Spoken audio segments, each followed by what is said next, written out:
Hi everyone, my name is Declan Plummer. I'm the director of Top Score Music Academy and also the maker of this app, Beginner Music Theory. So I'm just going to swap over to a different screen to show you some of the features of this app.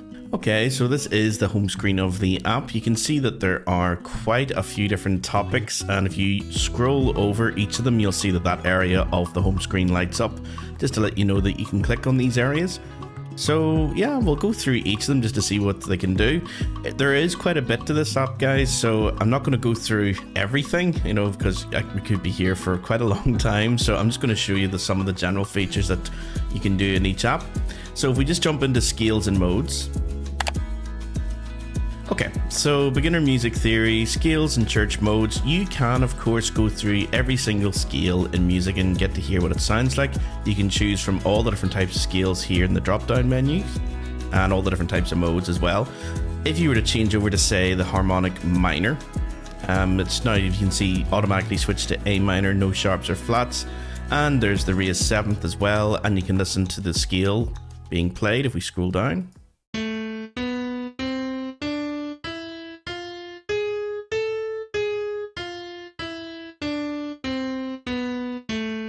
Okay, so it's sort of interactive that way. It'll light up and it'll show you exactly which notes are being played, in which order, the ascending and descending form. You can choose which you want to see and which you want to see played. And of course, every single, tonic is available. If we just go back to majors for a second and just check B major, for example, you can see that it gives you the key signature. And again, you can play, let's just do the ascending this time.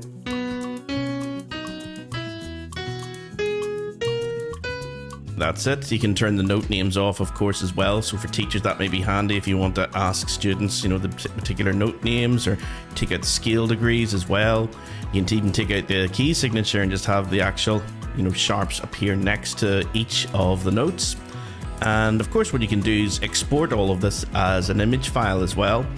So if we export that, you guys will hopefully be able to see if I just drag this down. Yep, there is the little icon to let you know something's downloaded. You go in there and just drag this out, and it'll just bring this up. There we go. So that's just a little image file of the actual scale we were looking at. Okay, so yeah, you can do that with any scale that you like. And of course, because we took out the key signature and the scale degrees and the names of the notes and everything, it's literally as blank as it can be. So yeah, it's kind of nice to have that, where you get the option to choose any scale, any church mode, and see all the different notes and hear them all played, and hear every single scale degree, where all the sharps and flats go, for the minors as well, which the sevenths are raised, which the sixths and sevenths are being raised. Everything you could possibly want about scales, okay, is in this section. Of course, while it's also being played, you can decide on how fast or slow do you want it being played. So let's just move it down. You can practice along with this. Let's just stop it halfway through. Let's hear the tonic again. Let's speed it way up to see how fast it can go. Okay, that's all the way. Yeah, so it's kind of nice to be able to play along with it as well. You can also change the clef. Okay, so at the moment everything was in the treble clef. You can swap over to bass clef. There's the same scale. You can swap over to the alto clef. There's the same scale. The tenor clef as well. You can change the register. Do you want it to be high? Do you want it to be really down low? It's quite low for the tenor clef. Imagine trying to give that to a student to play. Yeah, B major, low register in the tenor clef. That's quite tricky. And we'll just put everything back on as well, so they can see every single note, hear what that sounds like. If you scroll on down, you'll also notice that there's a little interactive part of it where you can hear and see each note. I'm going to put it back to C major, actually, just to make it a bit easier. C major. All of those are clickable, and as well on the piano. You can hit any note you like, even if it's not part of the scale. Okay, so you can do that if you prefer. So that's just the scales and modes part. If we just go back to the home screen, That's the top left part. So you can see that every single section is going to be like this, quite interactive, and loads of different things you can do. With the notes and the values, this is one of my favorite parts, because when you're learning traditional music theory, especially through something like the examination board ABRSM, you tend to learn each clef at different grades, which is, you know, nice and sort of a gentle way of learning theory, but it takes quite a long time. It can take years to go through all the grades.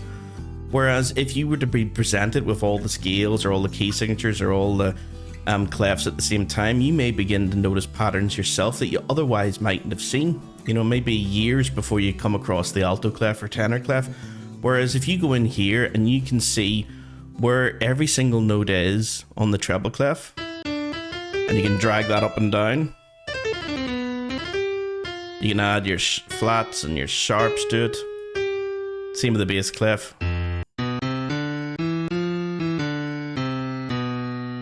And the alto clef as well, and the tenor clef.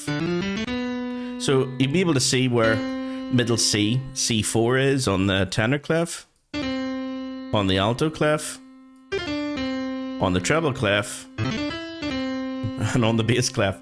So those are all the same note, and you can see how different and compare them to every single clef. There's also some little mnemonic devices here to help you learn the spaces and the lines for each clef if you want to use them. Yeah, there's also the grand staff as well, which is quite important, especially for piano players. Yeah, being able to see the relationship between the treble and the bass clef.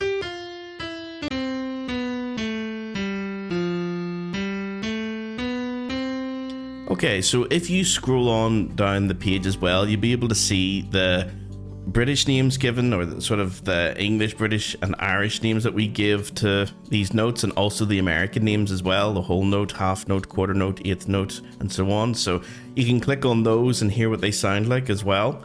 And also you can see the rest equivalent for each one.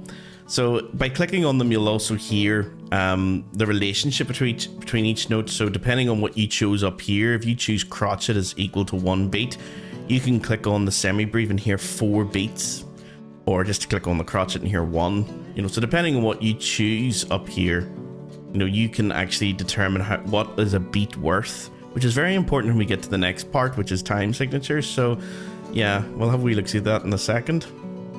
Dots and ties, of course, as well. You can click on these guys and add more dots to the notes to see what is a double dotted crotchet worth. It's a crotchet tie to a quaver tie to a semi-quaver, and you can do that to any note, you know, to see what its actual value is over here.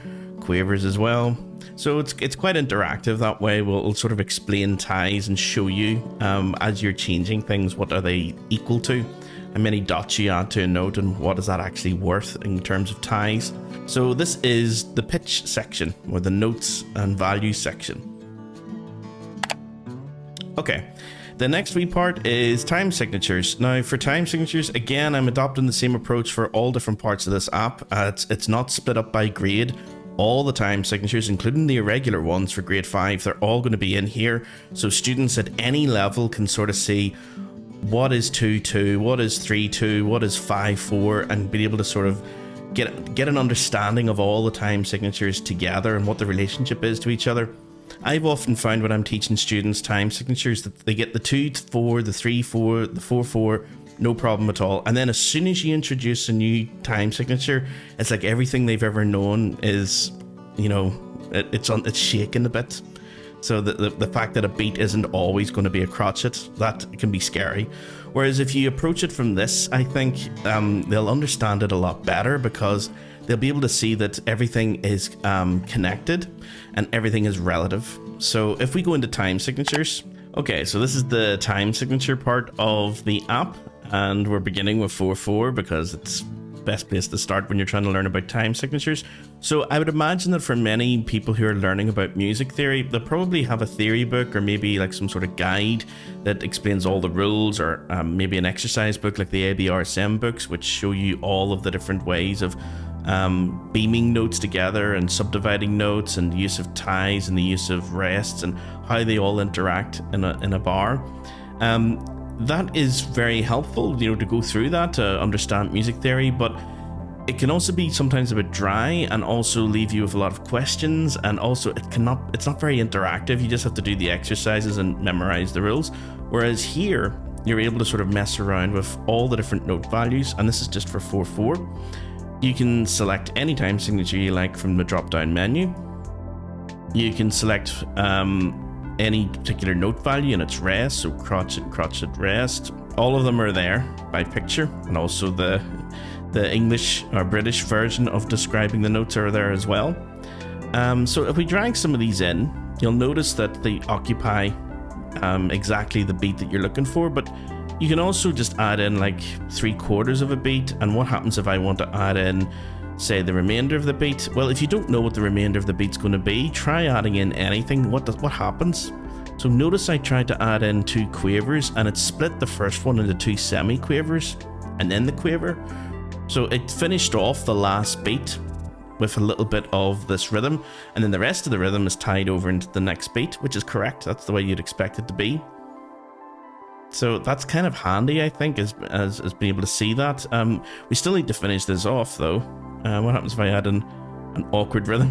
So it automatically will split up notes to where they need to go.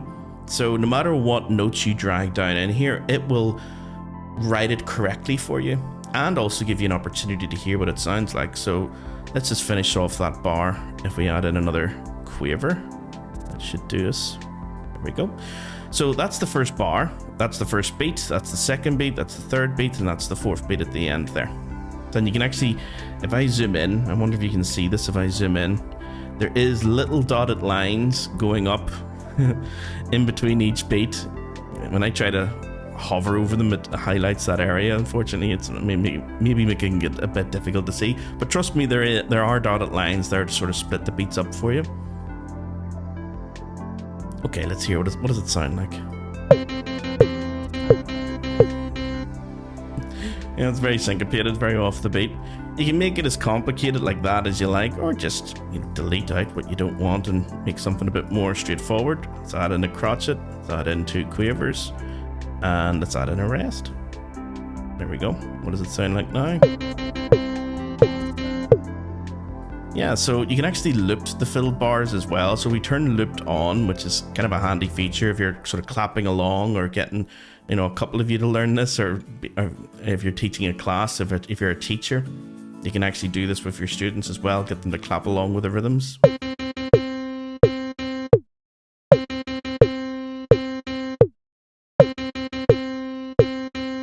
Okay, you get the idea. You can also export what you create as well. Okay, so even though you've only done the first bar here, but what you could do, if even turn that into an exercise and allow students to reuse these notes and move them around and clap them out, so whatever they compose up here, get them to do variations of it underneath in the blank spaces, get them to draw it out, move things around, add different notes in.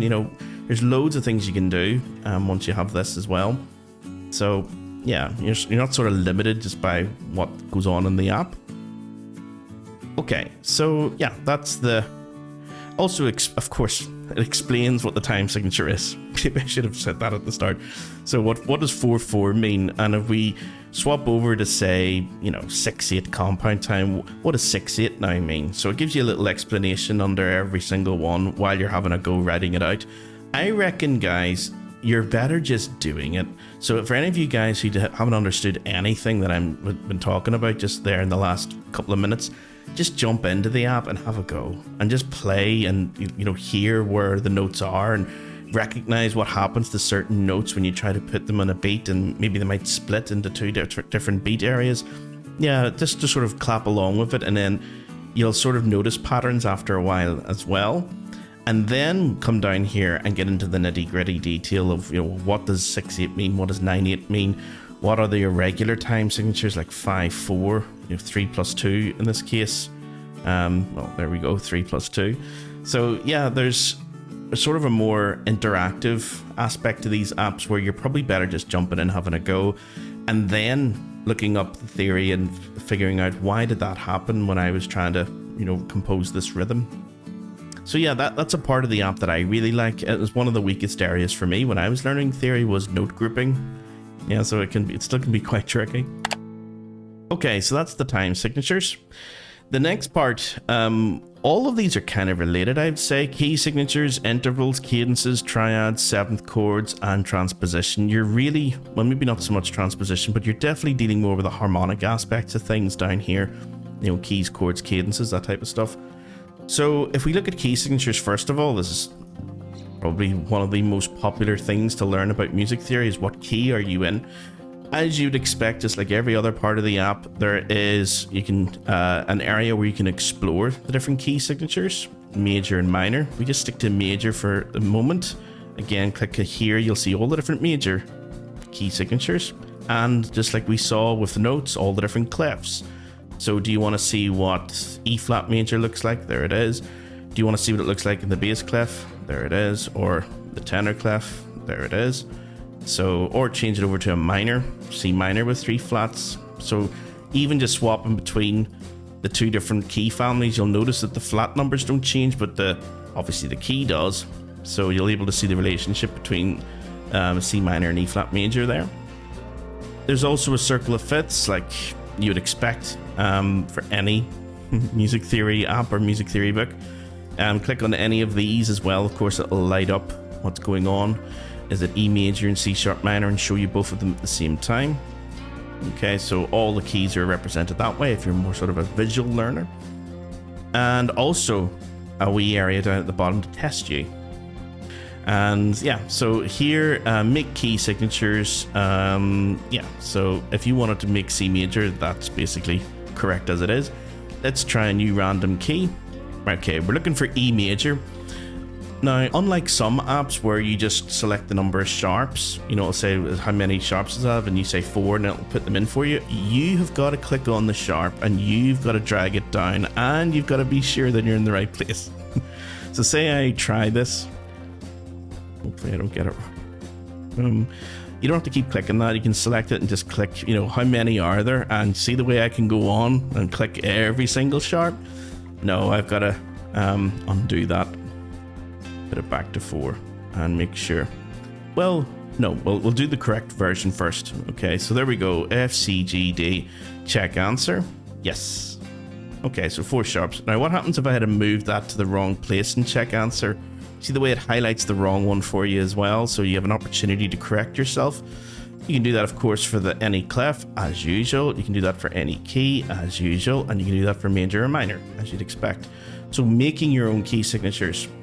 You have got to know, is E major use sharp or flats, how many sharps it has, where do they go, and in what order, and for all the different 4 clefs.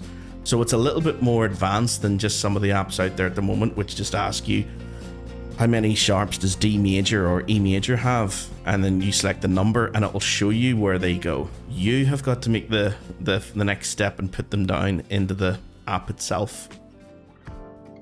And the other side as well is sort of the opposite of that, is they give you the key signature and you've got to say, okay, what is this? We've got F, C, G, D, A, E, and B. Goodness. So let me see, scroll on down.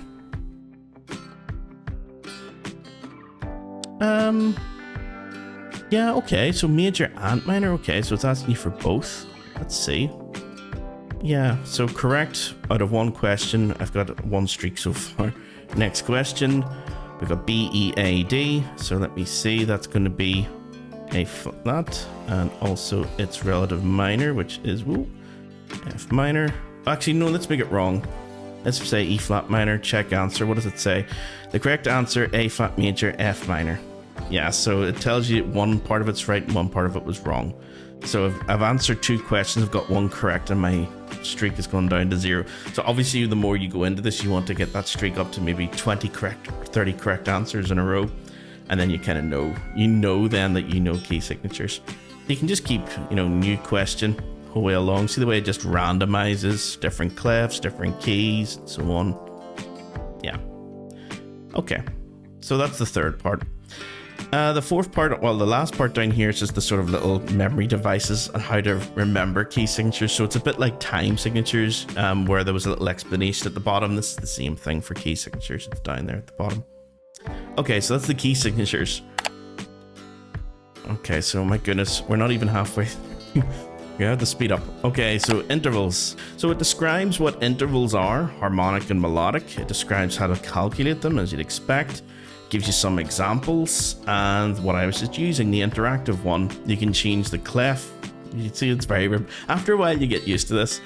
You know, changing clefs and changing keys and using the key signature or not. So you can see that you can make this as interactive and as simplistic or difficult as you like. Let's just keep it nice and simple. Let's use the key signature. Use the key signature. And we'll just drag him down to C. Okay, so there is your major third, perfect fourth, perfect fifth, and you can see that the explanation changes here on the right. You can hear them together. Lower than upper. Keep dragging them up and down. So there you go. It will change every single interval depending on what you're doing on in this panel. This will update.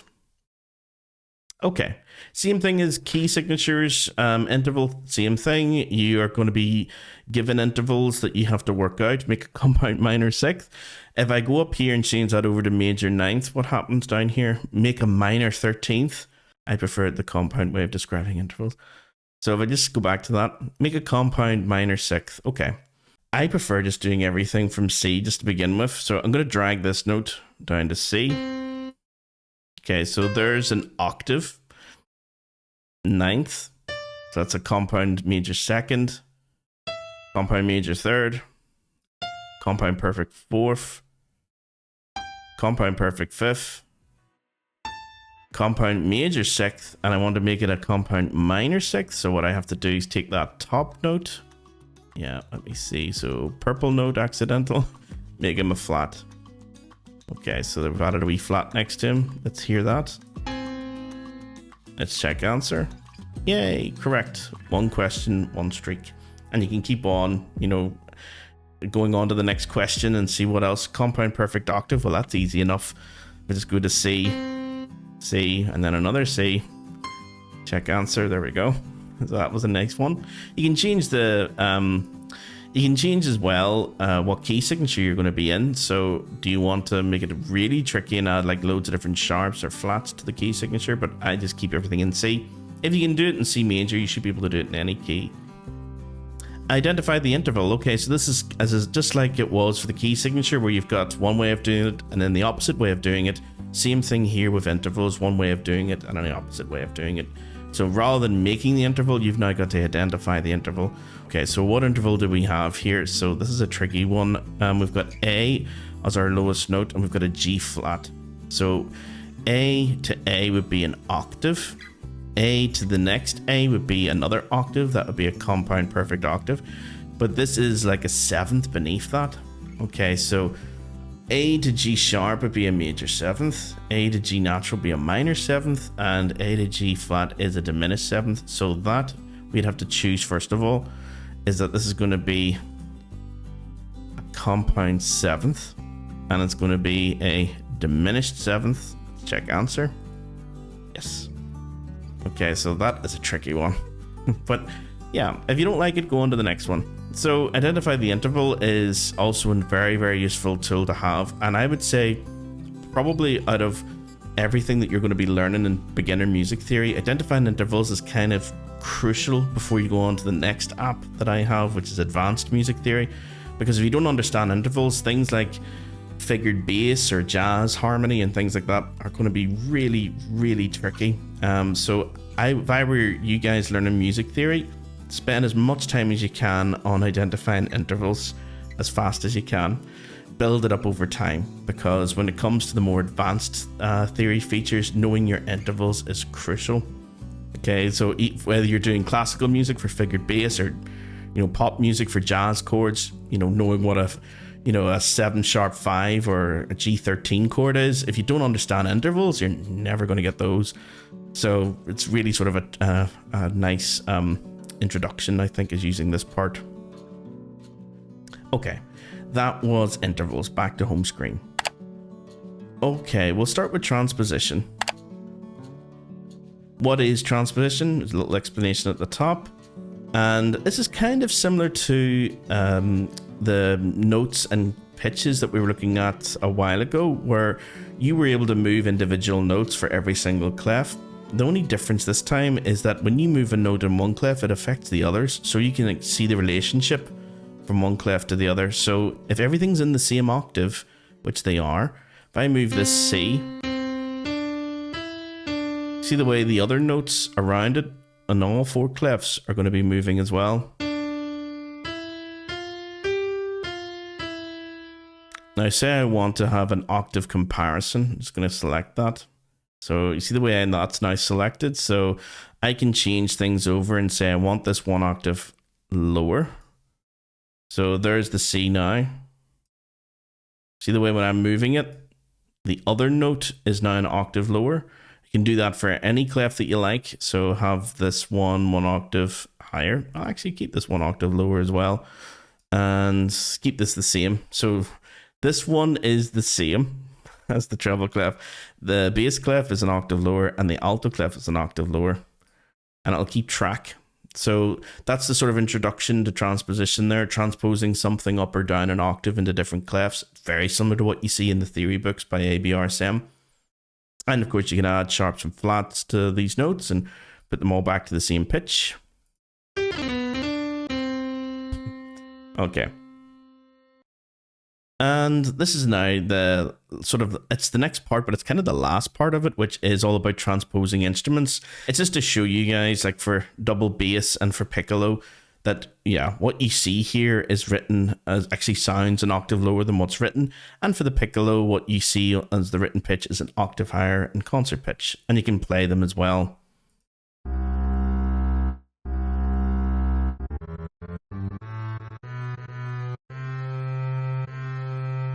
Clarinet, same thing, except now that this is clarinet in B flat, it's going to sound a second lower than written. And for trumpet,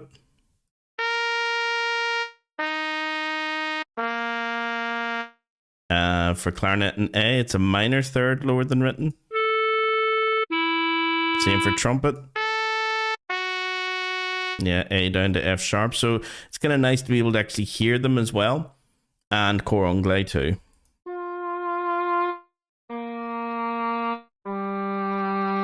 And French horn.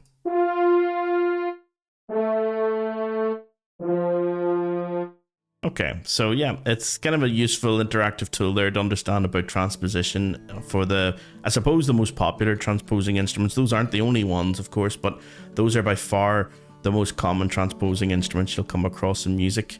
The cor anglais, the French horn, clarinets and trumpets in A and B flat, and the double bass and piccolo just octave lower and higher, respectively. Okay, so that's just a sort of a small little area of transposition. That's probably the smallest area of the app, but I thought it was worth including just for in case anyone's wanting to know more about transposing instruments. Okay, the harmony side of the app, cadences, triads, and seventh chords. I think it's probably best if we start with triads. Okay, so as you'd expect, the opening section deals with what is a triad, takes you through step by step how triads work and all the different triads and chords that we have in the key of C major. Just keep it nice and simple as usual. And there they all are, lined up next to each other. Of course, you can click on them.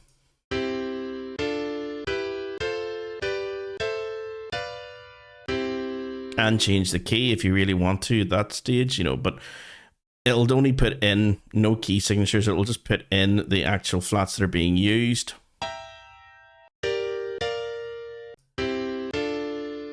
Also underneath that, I've included another wee interactive area for majors, minor chords, diminished chords, and augmented chords, where you can hear any major chord you like. You can change the root. Say for D, there's the D major chord. There's the C minor chord. There's the D minor chord. There's the C diminished chord. There's the D diminished chord. And the C augmented chord. And the D augmented chord. So it'll update depending on, of course, what you choose. You can get to hear it as well. Harmonic minor triads. You can change the key here. Melodic minor triads, the ascending form, and also the different ways of writing these chords. Are you going to write it in closed position where all the notes are right next to each other? Or maybe space them out a bit for open position. Keep them in root position with the root as the lowest note. First inversion where the third is the lowest. And second inversion where the fifth is the lowest. So again, you can choose the quality of the chords for all of these and also the roots as well, what the chord's based on. So for example, closed position C major, you can do closed position E major, you can do closed position E minor or E augmented, whatever you want.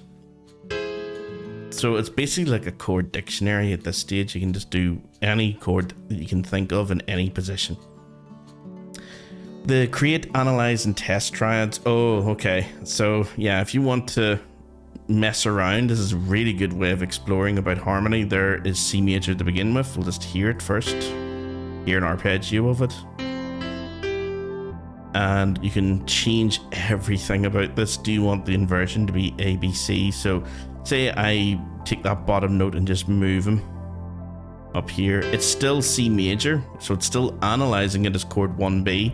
So anyone who's done a wee bit of like theory on chords and harmony, they'll, especially in the UK, ABC is what they use for first inversion and second inversion and things. But say you're in America, you probably come across a sort of figured bass way of doing it. You can change the inversion description up here, and now it becomes 1 with a little 6 next to it. Let's just change this. There we go. So see the way it's 1, 6, 4. So a chord 1 second inversion. Whereas if you were in Britain or Ireland, you'd probably call it a 1 C chord.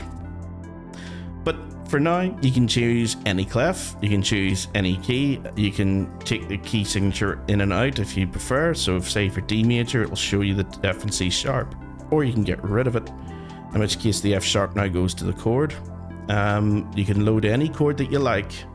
Let's just keep the tonic chord, first inversion, open position, load triad. And you get to hear it as well. You can drag all of these around and notice that the analysis will change as you go. Yeah, so it'll even compensate for the accidental. You know, when you go to C, it'll sharpen it for you. Yeah, so you get like a live analysis of anything that you're moving around there. And of course, you guessed it, another area where you can test yourself. So it's asking for particular triads, particular clefs, and particular key. You've got to load it up and check to see whether or not you're right. So I'm looking for D flat major. This is the key of D flat major, bass clef, and its closed position. So what is this chord in the key of D flat major? Right, well, it's got A flat at the bottom, so D, E, F, G, A. So we know it's the dominant chord. It seems to be a major chord, A flat, C, and E flat. And you can hear that as well, so yep, just choose that. And is it inverted or root position? It looks like it's in root position. So there we go. Root position and check answer. Yeah, so 1 correct, 1 question, 1 streak. Yeah. So very handy wee tool to have, I think, because there's so much in this area. Like everything is interactive. You can listen to any type of chord or any type of, you can listen to every single chord based on the scale degrees, based on their qualities, based on their major or minor, or harmonic and melodic minor, based on their position, are they open or closed, root, first, second inversions. You can then create your own or load up your own triads and then even test yourself and everything. So that's a huge area. Again, how to know when something's major, minor, augmented, diminished, that all goes back to intervals. Okay, so yeah, this is why I left these things to the end, because these are definitely more advanced topics. 7th chords is when it goes up a step even further. Yeah, so adding a 7th on every chord, it's basically the same as the last section, guys. All we're doing is just adding another possible note on top of the triad, making them full 7th chords. There we go. You can change around any particular key that you like. Again, hear the difference between major 7ths, minor 7ths, dominant 7ths, for any single root that you want as well. minor major sevenths. So like the Hitchcock chord, that's quite an unusual one, I must admit. Half diminished sevenths and diminished sevenths. Knowing the difference between those two isn't as important for ABRSM exams, guys. So for any of you guys in Ireland or Britain who are doing theory exams, they tend to be a wee bit more relaxed with that, okay? But there is a difference and you should learn it when you get into this app. Again, closed position, open position, root position, first inversion, second inversion, and now third inversion, because there is the seventh of the chord can be the lowest note now. Again, you can change around all of these. Would you want to hear first inversion C minor seventh chord? You know, just in case you want to see what they all look like. Again, another area where you can test what you create. And that's interactive, what you see here. Do you see the way I was saying before? Roman numeral, Arabic numeral, English letter. It gets like 3 different languages to describe a chord. Much cleaner if you just change that over to there. There we go. 165. Okay, so you've got your Roman numerals and your Arabic numerals right next to each other. So that's a much cleaner, I think anyway, a cleaner way of analyzing harmony. And it's also the one for any of you guys who are serious about, you know, learning about music theory, and you probably will be when you get to this part of the app, is that's the way that most textbooks, and especially when you get to university, that's the way they describe them. I tried teaching this to some American students who were learning music theory, and they've never heard this ABCD method that ABRSM were using. It seems that I think in Britain and Ireland we're the only ones using ABCD. I don't think anybody else uses it, but everybody else has heard like of, you know, 1 with the 6 and the 5 next to it. That's much more universally accepted. Okay, so definitely worth wrapping your head around that. And if you want to learn more about figured bass, that's in the next advanced theory app. Okay, and again, an area where you can test yourself. I'm not going to go into all that because we've gone through that. Okay, you can explore that when you get the app. That's the whole point. Okay, cadences, last section. My goodness, I thought this was going to be a 10-15 minute video. Okay, cadences. Yeah, so every type of cadence, as you'd expect: perfect, plagal, imperfect, or as Americans call it, half, interrupted, or as the Americans call it, deceptive. And you can mess around with the voicing. Say you want it slightly different. Just mess around as many different ways as you like.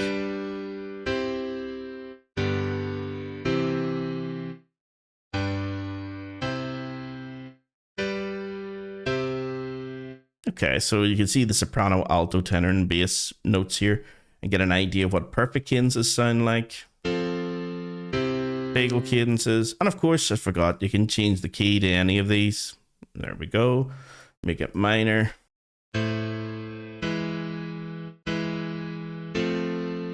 Okay, so there's your 4 main cadences. You can also get your cadential 6/4 in here. So that's kind of nice too. And all of this is depending on what you put in up here. Are you doing it in a major key or a minor key? Whatever you prefer. Okay.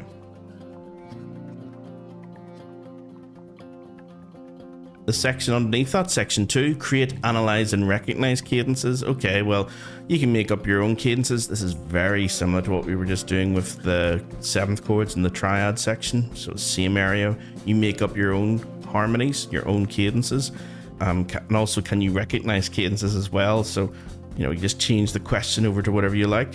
That, to me, that looks like a plagal cadence. So, yep, if I choose plagal and the progression is 4/1, and just hear the cadence first. Check answer. Yeah, 1 correct, 1 question, 1 streak. So it'll keep a tally for you when you're in here doing these questions. I should also sort of maybe explain that you can, for every single section of the home screen here, guys, whatever topic that you're in, you don't have to, you know, go scroll up to the top. Say you're at the very bottom and you want to try and get, you know, back to the home screen. There is a button at the top always to get you back to the home screen if you prefer scrolling up, but you can just click outside. You see where I'm clicking here? Yeah, that'll bring you back to the home screen. So, you're in, you're back. You're in, you're back. You're in, you scroll down, and you don't want to scroll up. click there and you're back. Okay, so that's the same for every single section. Okie doke. The last wee thing about this app as well, guys, is the area underneath here where you've got the user guide. You can go in and just get an idea of how to use the app. Okay, that's in there if you're interested. It should be quite self-explanatory. You should just be able to go in and explore and mess around. You're not going to break anything, you know, so just go in and fart about, have a bit of fun with it. Explore, which just takes you to a random topic. Okay, so it took me to interactive scale degrees. Yeah, so if I go back, I can explore, and then now it's taking me to what an interval is, and I can go back and hit explore. It's taking me to 7th chords, how 7th chords work. So yeah, the explore is just like a randomized thing. Glossary is it's like almost like it is like a dictionary as well, that you get a little definition of all the different things. But the main thing here is you can search. So say you're looking for major triad.